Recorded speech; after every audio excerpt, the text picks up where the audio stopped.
the Line Rugby. Paul Stubbs here. It is World Cup semi-final time. At last, we are arriving at the crunch end of this tournament, and on a positive note, the Springboks are there. But right now, we are speaking about the New Zealand and England semi-final, which is coming up. New Zealand took care of Ireland convincingly in their quarter-final. The end score in that game, 46 points to 14. New Zealand came for Ireland in the first half in ways unseen, really, in World Cups. It was a bloodbath out there. They just came running the ball at an increased pace. It reminded me of in Super Rugby when teams from South Africa that have been playing local derbies for the opening weeks of the tournament end up going overseas to New Zealand to play the first matches of their tour, and those New Zealand teams just increase the pace on the South African teams to such an extent that many teams get blown away. We're becoming wiser to that over the years, but one can understand how Ireland might have been absolutely blitzed by that performance. I mean, in fact, one of the players said that the way that they play is revolutionized over the last 12 months, and it's really hard to argue with, you know. The move of Beauden Barrett moving to fullback, Mo'unga moving to fly half, while at first it looked like it had a couple of kinks to work out, those kinks appear to have been worked out, and now Beauden is running free on the outside. Richie Mo'unga is running the show from the fly-half position, and Richie Mo'unga's goal kicking has taken that pressure off of Beauden as well, because that's not the best part of Beauden's game, not by any stretch of the imagination. So, in the end, it's turned New Zealand into another kind of indestructible machine right now. I mean, they've got the luxury of leaving Rieko Ioane, Ryan Crotty, Ben Smith out of their team, and nobody bats an eyelid, really. You know, from 1 to 15, they are some of the best in the world. I mean, everybody in their team is a contender. But let's look at the other side. England are looking as solid as they could ever hope to look coming into a World Cup semi-final. They were solid against Australia, especially so in the second half, because let's be honest, in the first, they weren't looking too convincing.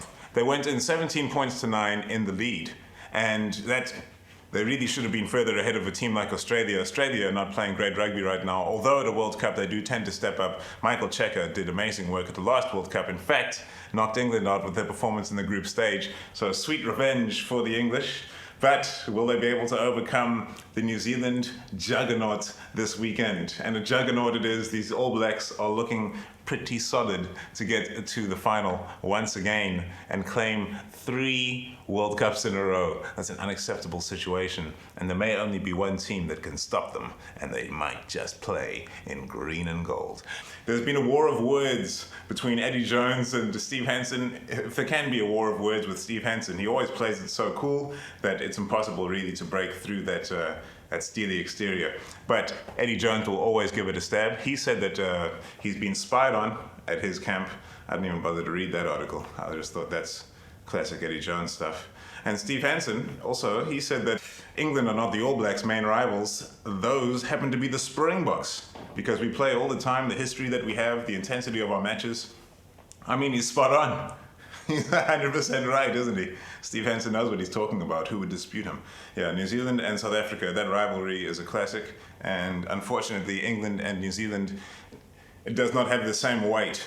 But because it is so rarely played, in fact, it's only been played once in the last 5 years. And that was last year in November. New Zealand won 16 points to 15. It was a very rainy day. New Zealand squeaked past them. New Zealand was in terrible form at that time. That's when they lost to Ireland. Although Ireland had been challenging them over the past couple of years before that, whether it be in Chicago where they won their first match, and the other one where Ryan Crotty scored in the corner to just nick it from Ireland.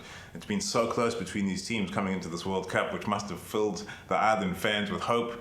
Unfortunately, that hope has been doused.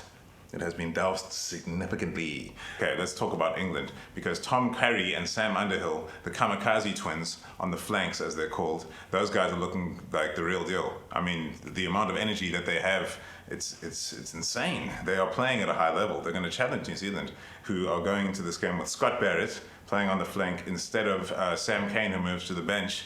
And I suppose that's in some way to counteract the pace and the power of these two kids.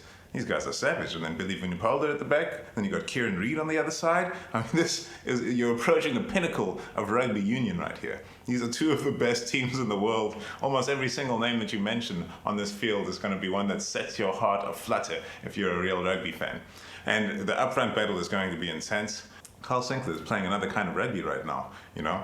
I mean, that guy is fearsome. And in the locks, they've got Courtney Laws and Maru Itoje. I mean, slow down there, bro. Those are savages. But look at the other side, because there's Brodie Retallick and Sam Whitelock. That is a Hall of Fame pairing that is approaching the levels of Victor Matfield and Bucky Botha.